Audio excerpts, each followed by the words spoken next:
بھائی سجاد عباسی صاحب کو جنہوں نے آج بھی اس خوبصورت پروگرام کا انعقاد کیا، اللہ ان کی زندگی میں بھی برکت عطا فرمائے، ان کے مال میں برکت عطا فرمائے، اور اللہ ایسے شخصیات کا سایہ قادر ہمارے سر میں قائم میں نبی کریم صلی اللہ علیہ وسلم نے فرمایا جب دو مسلمان بھائی آپس میں ملتے، دو مسلمان اور ان کے ملنے کی کوئی دنیا کا مطلب آپس میں ایک دوسرے سے کوئی نفع نہیں، بلکہ ملنے کا مقصد اللہ کی رضا ہے، یہ بھی مسلمان ہے میں بھی مسلمان ہوں، یہ بھی میرے اللہ کا بندہ ہے میں بھی اس اللہ کا بندہ ہوں، ہم دونوں ملاقات کرتے ہیں۔ اللہ فرماتے ہیں جب ان کی ملاقات شروع ہوتی ہے تو اللہ ان پر نظر رحمت فرماتے ہیں، خاص نظر فرماتے ہیں۔ دو بندوں کی ملاقات شروع ہوتی ہے، جو ان کی ملاقات کی محبتیں بڑھتی ہے، معانقہ ہوتا ہے، مصافحہ ہوتا ہے، ان کی ملاقات کی محبتیں بڑھتی ہے، میرے اللہ کی رحمت کو جوش آتا ہے۔ ان کی ملاقات کے درمیان میں میرا اللہ اپنے ان بندوں کے اس ایمانی کیفیت کی ملاقات پر اتنے خوش ہو جاتے ہیں، ملاقات ابھی ختم نہیں ہوتی، میرے محبوب صلی اللہ علیہ وسلم نے فرمایا میرا رب دونوں سے راضی ہو چکا ہوتا ہے، دونوں سے راضی ہو چکا ہوتا ہے، اور دونوں کے گناہوں کو بھی میرا رب معاف کر چکا ہوتا ہے۔ جیسا کہ اس معافی سے مراد محدثین اکرام نے فرمایا صغیرہ گناہ کبیرہ، کبیرہ کے لیے توبہ شامل۔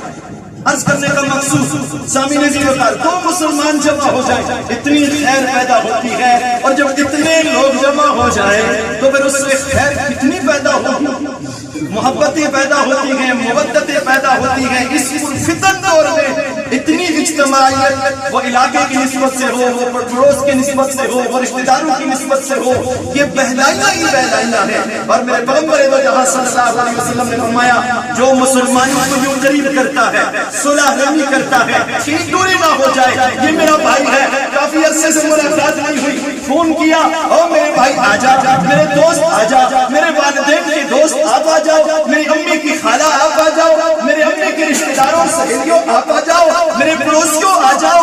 جب یوں رب العالمین کی بارگاہ میں بندہ اپنا عمل پیش کرتا ہے، رب العالمین فرماتے ہیں میں اپنے بندے کے کسی عمل سے اتنا جلدی راضی نہیں ہوتا جتنا اس جوڑ سے راضی ہوتا ہوں۔ سنا رہے میرا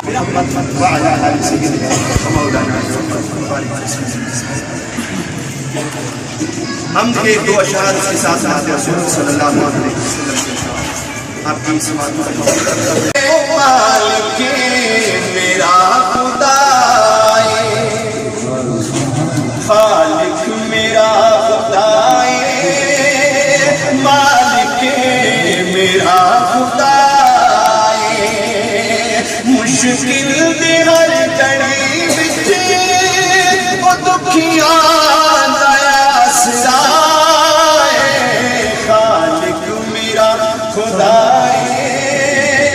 او مالک میرا خدا اللہ کی تعریف کا جملہ ہے، سارے مل کر کہہ دو خالق میرا خدا مالک میرا خدا۔ کون اللہ کی طاقت والا ہے گا آدش نوے ٹھکے میں گلزار او بنائے، آدش نوے ٹھکے میں یار گلزار او بنائے، پھر انہوں ڈگو میں تے موسیٰ نو بچاوے، پھر انہوں ڈگو میں تے موسیٰ نو بچاوے۔ ہر ایک نبی ولی دا خود حضرت علی دا مشکل کشا خدا خالق میرا خدا او مالک میرا خدا۔ کھانا کھا کر جانے والا چلا جاتا ہے نا، وہ ڈھیروں برکتیں اس گھر میں چھوڑ کے جاتا ہے، ڈھیروں برکتیں اس گھر میں چھوڑ کے جاتا ہے۔ سامعین ذی وقار آج کی ہماری مجلس اللہ پاک اس کو خوب مبارک فرمائے۔ میری آج کل کے ماحول میں لاک ڈاؤن میں جہاں ہم بہت سارے معاملات سے متاثر ہو کر اپنے اپنے گھروں میں بیٹھ گئے تھے، ایجنڈے کی صورت میں 2 پروگرام اپنے علاقے میں شروع کیے ہیں، الحمدللہ بس میں خوبی بہت اچھی انداز سے آگے چلے ہیں، اور ابھی تکمیل کے مراحل میں الحمدللہ جاری ہے۔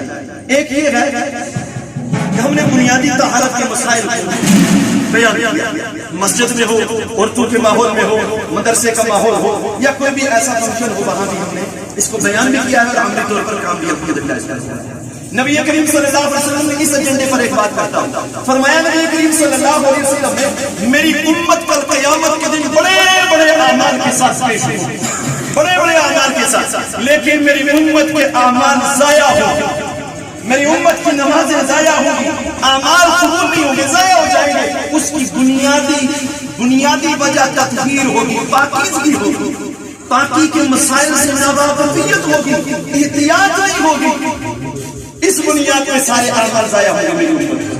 اس بنیاد پہ بہت ضروری ہے کہ ہم بنیادی طور پر وہ استنجے سے لے کر، وضو سے لے کر، غسل سے لے کر، جتنے بھی تطہیر کے میرے پیغمبر صلی اللہ علیہ وسلم کی دینی تعلیمات میں ہمیں احکامات بتائے گئے ہیں، ان سب کو پڑھیں گے بھی اور عمل میں لائیں گے انشاءاللہ، سارے کوشش کرو گے انشاءاللہ۔ دوسرا ایجنڈا جو اب شروع کیا ہوا الحمدللہ، ابھی تقریباً 2:30 سے 3 بجے ہمارے مسوٹ میں مسوٹ کی سب سے بڑی جو فیملی ہے ان کے ساتھ تفصیلی طور پر بات کافی عرصے سے چل رہی تھی۔ آج انہوں نے فیصلے کے درجے میں اپنی پوری فیملی کو بلایا اور اس میں ایک فیصلہ کرنا ہے کہ پوری فیملی میں ہمارا یہ فیصلہ ہوگا انشاءاللہ جو قرآن کا فیصلہ آج سے 1400 سال پہلے نازل ہوا تھا، یوصیکم اللہ فی اولادکم للذکر مثل حظ الانثیین۔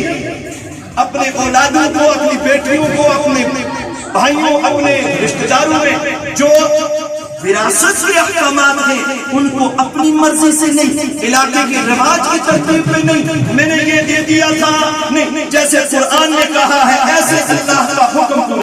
نعت میرے پیغمبر کی تعریف کا نام ہے، اور یہ سننا بھی عبادت ہے، پڑھنا بھی عبادت ہے، لکھنا بھی عبادت ہے۔ شاعر کہتا ہے جس دل میں رحمت نہیں ہوتی، میرا یہ عقیدہ ہے، میرا یہ عقیدہ ہے کہ اگر ذکر خدا میں یہ نام نہ ہو شامل تو عبادت نہیں ہوتی۔ میرا یہ عقیدہ ہے اگر ذکر خدا میں یہ نام نہ ہو شامل تو عبادت نہیں ہوتی۔ کون سا نام؟ خوب نام محمد ہے مومنو، خوب نام محمد ہے مومنو، جس میں نقطہ بھی رب کو گوارا نہیں۔ خوب نام محمد ہے مومنو، جس میں نقطہ بھی رب کو گوارا نہیں۔ جو نبی کی محبت سے منہ پھیر لے، جو نبی کی محبت سے منہ پھیر لے، دونوں عالم میں اس کا گزارا نہیں۔ جو نبی کی محبت سے منہ پھیر لے، دونوں عالم میں اس کا گزارا نہیں۔ ظلم پر ظلم سہے یہ بولے بلال، ظالمو یہ تمہارا غلط ہے خیال، ظالمو یہ تمہارا غلط ہے خیال۔ دامن مصطفیٰ کو میں کیوں چھوڑ دوں یارو، دامن مصطفیٰ کو میں کیوں چھوڑ دوں، اتنا کمزوری ماں ہمارا نہیں۔ دامن مصطفیٰ کو میں کیوں چھوڑ دوں، اتنا کمزوری ماں ہمارا نہیں۔ خوب نام محمد ہے مومنو، جس میں نقطہ بھی رب کو گوارا نہیں۔ اور آخری شعر پیش کر رہا ہوں، دیکھو قرآن میں جا بجا مومنو، رب نے کیسے ہی ان کو مخاطب کیا۔ دیکھو قرآن میں جا بجا مومنو، رب نے کیسے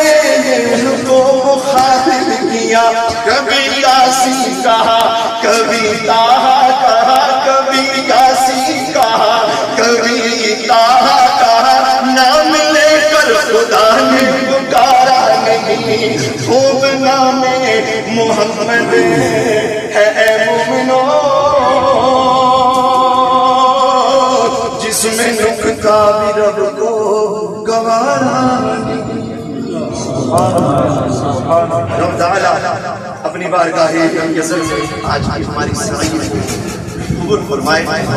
سامعین عزیز وقار، قرآن کے ساتھ ہمارا جوڑ اس کنٹرول کا بہت بڑا ہے، اور جتنے مسائل کا حل اپنی دماغوں میں نکال رہے ہیں وہ اس کا حل نہیں ہے.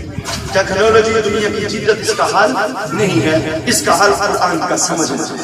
صرف قرآن کو پڑھنا ہی نہیں ہے، صرف قرآن برکت کی ہی کتاب نہیں ہے، قرآن صرف ایصال ثواب کی ہی کتاب نہیں ہے، بلکہ قرآن کا بنیادی مقصد ہدی للناس ہے، ہدی للمتقین ہے. میں اسی موضوع کو آگے چلانے کے لیے تشریف لائے ہوئے ہمارے معزز مہمان مولانا احمد نواز صاحب سے التماس کر رہا ہوں کہ وہ اپنے ذریعے خیالات سے ہم سب کو مستفید فرمائیں. قرآن